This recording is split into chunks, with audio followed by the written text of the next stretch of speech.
If you want a two-door top-down V8 experience in 2023, your options are pretty slim to be honest, but the best new option is the SL63. It's really fast. Imagine a car that's a mix of styles. It's as classy as an Aston Martin, as tough as a Cadillac CT5V Blackwing, and as playful as a Toyota Supra. And guess what? You can drive it with the top down. It's pretty cool, right? Well, there are some things that might not suit everyone.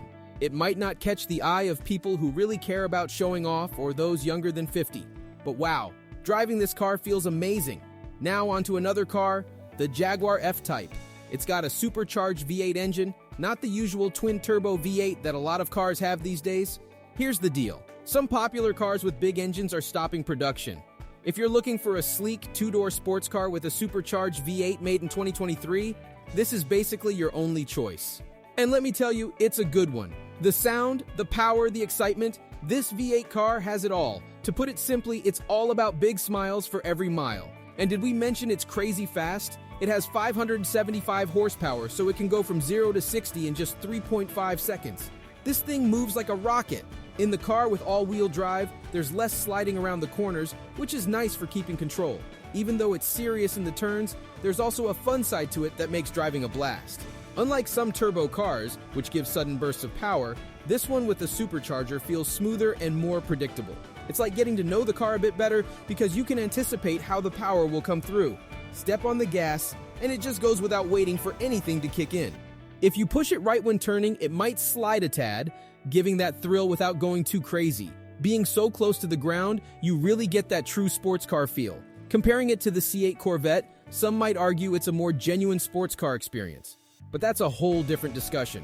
Right now, it's all about enjoying the ride. The car sits quite low, so it's not super cushy, especially in dynamic mode. But it's comfy enough for everyday use. The convertible top goes down in under 15 seconds, which is pretty fast. With the windows up, there's not a ton of noise from the wind. You can even hold a conversation without shouting if you're sitting next to someone. Plus, with all-wheel drive, it's good for daily driving. Sure, it's more intense than driving an SUV every day, but it's something you could handle regularly. Overall, it's a solid convertible for daily use. As for considering a Jaguar in 2023 for a new two-door V8 sports car, that's not something many people would think of, especially with other options available. Take the SL63 AMG, for instance. It's just as speedy as the F-Type, only with a tiny bit more horsepower, and it offers more room. Yep, 2 extra seats in the back, though they might be better suited for folks without long legs. Plus, the infotainment system in the SL63 AMG looks like it's actually from this century. This car, an AMG, packs a punch with its powerful 4-liter twin-turbo V8 engine, similar to other AMG models. It boasts 577 horsepower, making it lightning fast. Unlike the F-Type's loud and aggressive engine, this one is turbocharged but delivers power smoothly. Starting off in first gear, there's a nice surge of power, and once it hits second gear, it zooms off. Though AMG claims a 3.5-second 0-0-60 time, tests have shown it can actually reach 60 miles per hour in just 3 seconds. It's super fast and exciting, possibly the most thrilling SL model from Mercedes yet, excluding the Black Series models. The car features a 9-speed automatic gearbox, common in other AMG models, offering seamless and swift shifts. It's easy to handle for daily use, striking a balance between being fun and practical. However, the steering feel isn't as sharp or focused as other AMG cars. There's a bit of understeer, meaning it might not handle tight corners as smoothly. But remember, this car isn't built for intense track races or autocross events. This AMG is more about power, speed, and a balance of practicality. It's not the loudest or most aggressive, but its turbocharged engine delivers power in a smooth, predictable way.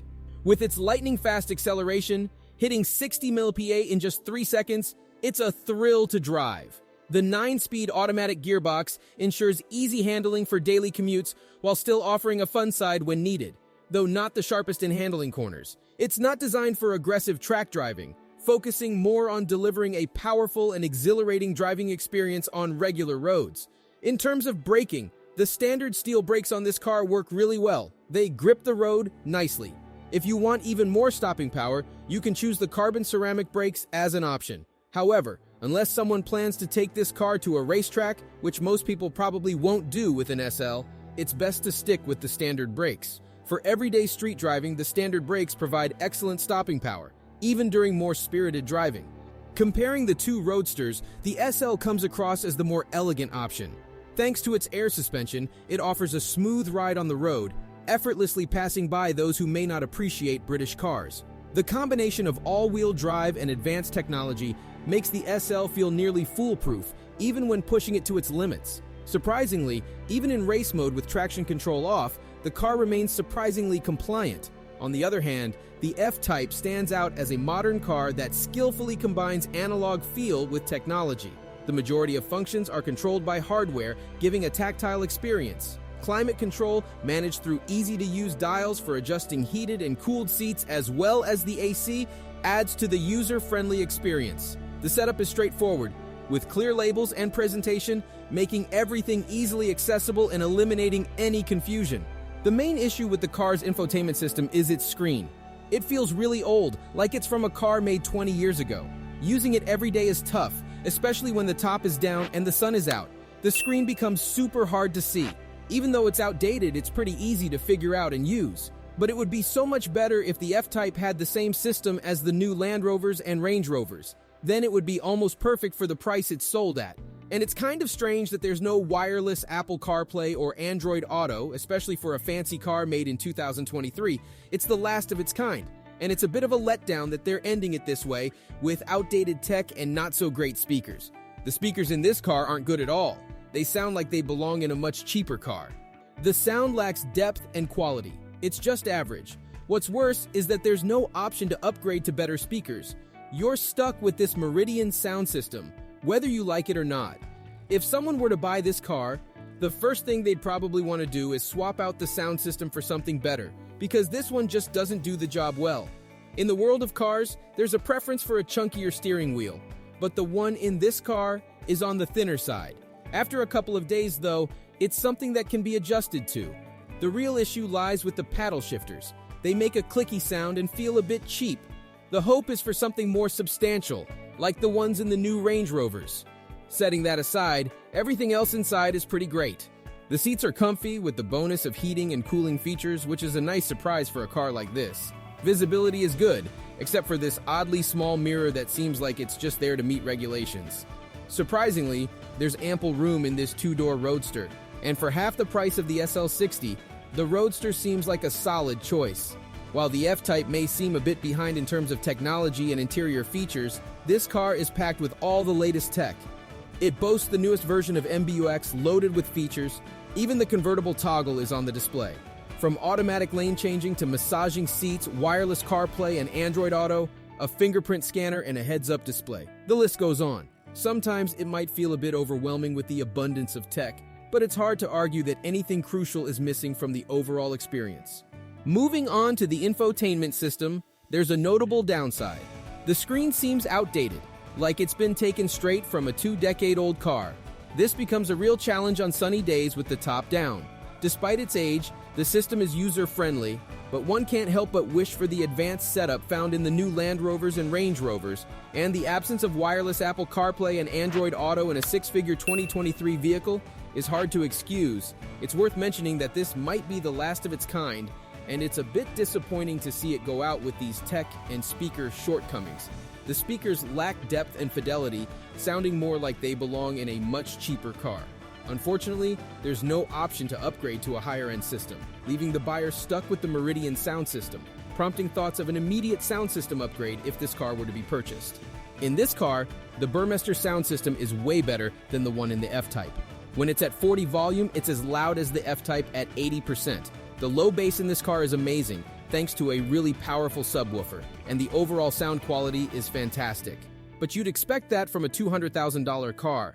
Unlike the F-Type, people on the road actually notice the SL. When driving the Jaguar, no one gave a thumbs up, but in the SL, it gets a lot of attention. It's surprising because it's not the wildest-looking Mercedes compared to older AMG and Black Series models. If someone wants a car that gets noticed more on the road, this is the one. Even though it's not all about what other people think, sometimes it's nice to get a little validation for a $200,000 purchase. There's been a lot of talk about how this car is not as powerful as its previous version.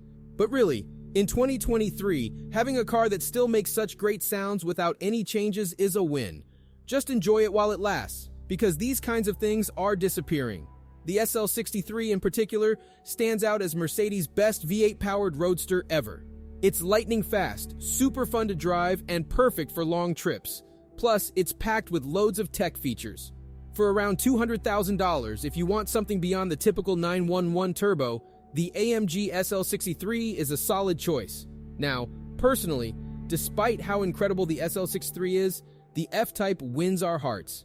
It might not be as modern as the SL, but every time we hop in, it's a thrilling driving experience. It's pure, emotional, and knowing it's the last of its kind makes it even more special. Let us know in the comments which car you'd pick for $100,000 or $200,000, both being V8-powered roadsters.